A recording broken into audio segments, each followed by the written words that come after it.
since last year.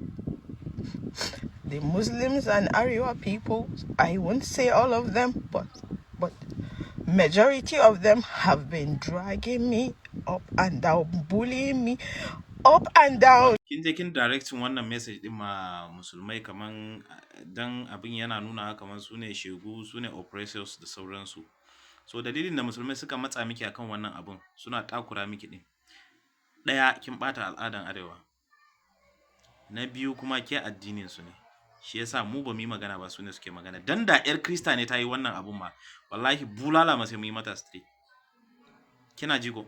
Bulala ma sai ta sha. Mu wato a farko ma kafin mu zo maganar addini, normally a humanity ma mu Hausa Arewa gaba ɗaya al'adar mu tana da da'a. Ki daina directing wani abu ma Muslims saboda mutanen waje su ci gaba da gani. Don already mai yanzu suna a bace yake, mutanen nan suna musu ganin yan ta'adda already.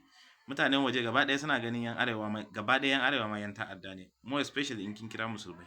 So wannan maganar shine directing da kika yi haka ba zai fitar da ki a kwana ba hajiya. Gaskiyar maganar shine wannan. Wannan abu da yake kirge kin aikata abinki, kuma ke kin je kina tsokanan mutane. So kuma gayu kuma da yake yan duniya ne ke kirge kin san kina da datti, kina da fenti, kuma sai ki zo kina kara tsokanan mutane. To karshen magana yanzu ma shine ma aka ce banda nude nakin da already ma akwai wanda suna da shi a kasan da ba a sake ba. Bana ya ce wallahi ya fi 10 aka sa masa. So ni message da zan bayar anan ba maganar nude da sauran abubuwan ki bane. Kuskure ke kirge kin aikata, amma zan ce da abin ma yafi kuskure da yake abin yafi guda daya. So now kina so ki directing abu the Muslims the Kazakhs ni Krista ne ba musulmi ba, amma kuma abin nan da kike so ki ina son gaya miki cewa mu gaba ɗaya mu yan Arewa ba mu goyi bayan abin da kika aikata ba. Sannan kina tura message masu very dark man da suwa ko Donald Trump fa ba abin da zai akan wani abu. Ke dai kawai ki sassanta da gayun da suna neman cika miki sabon aiki. Tsohon aikin can ya wuce, abu ya dan lafa, kuma yanzu ke kin je kin tsokano su bana, to gayun bana kuma sun ce wallahi za su buɗe lara kan wannan abu. Ke ki je ki sasanta da su bana wannan abu. Ki je ki sasanta da dan Borno. To shine gaskiyar magana.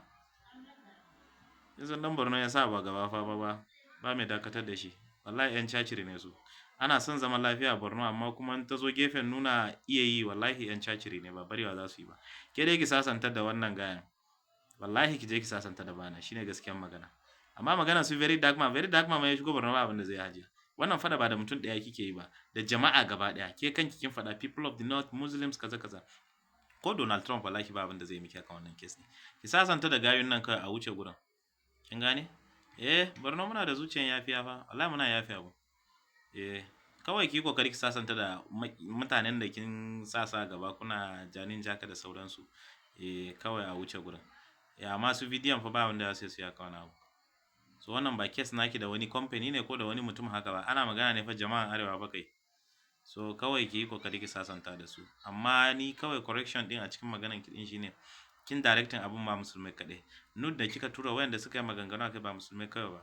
Kawai su suka fi sa zafi din saboda ke kina cikin addinin su ne. Bata musu sunan addini ne kike so ki. Wannan shine gaskiyar magana. A tsakiya nake bana goyon bayan kowa wallahi. I'm neutral.